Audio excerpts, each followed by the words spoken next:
সেরকম লাল লাল করে ভাজতে হবে।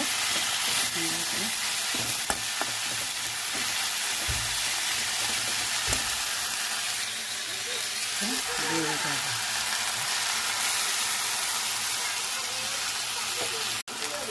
হলুদ নুন দিয়ে দিলাম।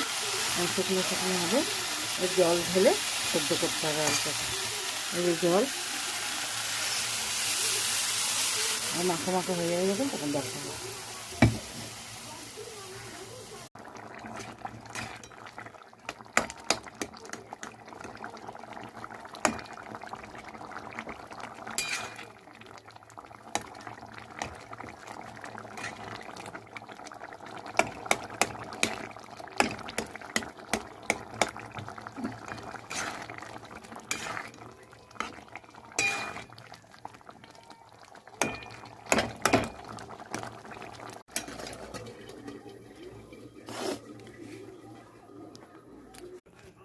ফাইনালি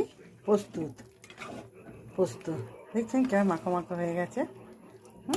এটাই হচ্ছে।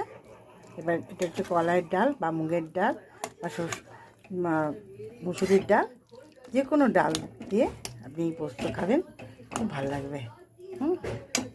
খাওয়া ভালো, শরীর ভালো থাকে, ব্রেন ভালো থাকে, ঘুম ভালো হয়, খুব উপকারী পোস্ত।